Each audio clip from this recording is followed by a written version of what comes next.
Hello viewers, welcome to Joji Talks.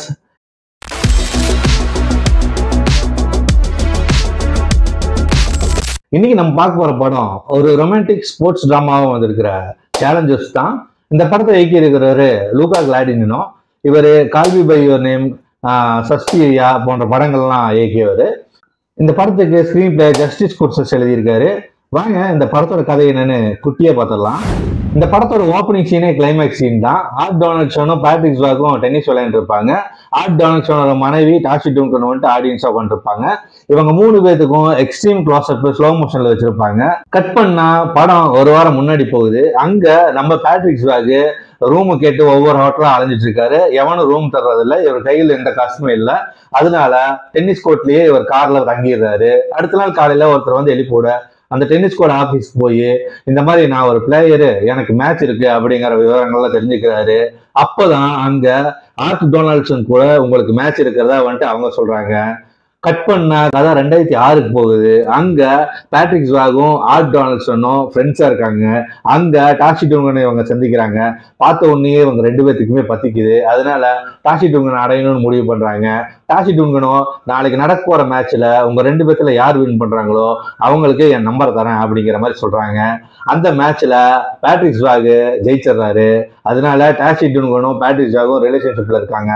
இதுல காண்டான நம்ம art Donaldson chance கிடைக்கும் போது பேட்ரிக் ஸ்வாக் வந்துட்டு உங்களை வந்துட்டு உண்மையிலுமே லவ் பண்ணல அப்படிங்கிற விவரத்தை சொல்றாரு.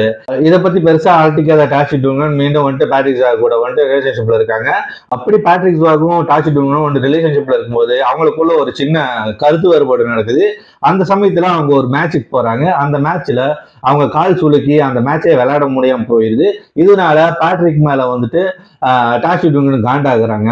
அதுக்கப்புறம் பேட்ரிக்கை வந்துட்டு அவங்க சந்திக்கவே இல்லை. அந்த கேப்பை வந்துட்டு நம்ம ஆர்ட் டொனால்ட்சனை வந்துட்டு கைப்பற்றுகிறாரு. இவங்க 2 பேரும் ஒரு நல்ல ரிலேஷன்ஷிப்ல இருக்காங்க. அவங்களுக்கு ஒரு குழந்தையும் பிறக்குது. அதுக்கப்புறம் அவங்க பெரிய ஆளும் ஆயிடுறாங்க. இந்த சமயத்துலதான் ஆர்ட் டொனால்ட்சனுக்கு வந்துட்டு ஒரு கம்பேக் தேவைப்படுது. அந்த சமயத்துலதான் நம்ம பேட்ரிக் ஸ்வாக் என்ட்ரி கொடுக்குறாரு. இதுக்கப்புறம் என்ன நடக்குதுங்கிறது தான் மீதி கதை. படம் வந்துட்டு ரொம்ப சூப்பரா இருக்கு. அட்டகாசமா பண்ணியிருக்காங்க. இந்த படத்தில் நடிச்சவங்க எல்லாருமே சூப்பரா பண்ணியிருக்காங்க. ஜெண்டியா, ஜோசப் கார்னர், மைக் பெஸ்ட் இவங்க எல்லாருமே வந்துட்டு அட்டகாசமா பண்ணியிருக்காங்க. குறிப்பா ஜெண்டியா வந்துட்டு சூப்பரா பண்ணியிருக்காங்க. பார்த்த உடனே பத்திக்குன்னு சொல்லுவாங்க இல்லையா, அது வந்துட்டு நம்மளுக்குமே இந்த படத்துல பார்க்கும்போது அந்த ஃபீல் வருது. ரொம்ப அழகாவும் இருக்காங்க. இந்த படத்தோட பிளஸ்ன்னு பார்த்தீங்கன்னா ஸ்கிரீன் பிளே தான். நான்லீனரா சொல்லியிருக்காங்க. அதுதான் படத்தோடைய பெரிய பிளஸ். படத்துல பேக்ரவுண்ட் ஸ்கோர்ல பின்னிருக்காங்க. எல்லாமே சூப்பரா பண்ணியிருக்காங்க. இந்த படமே வந்துட்டு ஒரு ஓவராலா வந்துட்டு ஒரு ஹோல்சம் படமாவே வந்திருக்குது. டென்னிஸ் எல்லாம் வந்துட்டு போர் அடிக்கணும்னு வச்சுருக்கோம். இதுல வந்துட்டு அந்த கிளைமேக்ஸ் நடக்கக்கூடிய அந்த மேட்ச் எல்லாம் வந்துட்டு ரொம்ப சூப்பரா பண்ணியிருக்காங்க. அட்டகாசமா இருக்குது. ரொம்ப சுவாரஸ்யமா பண்ணியிருக்காங்க. கண்டிப்பா இந்த படத்தை டைம் கிடைச்சா பாருங்க. சூப்பரான படம். மீண்டும் நம்ம வேற ஒரு படத்துல பார்ப்போம். மறக்காம லைக், ஷேர், சப்ஸ்கிரைப் எல்லாம் பண்ணுங்க. நம்ம சேனல் தொடர்ந்து பின்தொடர ஆரம்பிங்க. Until then, bye bye.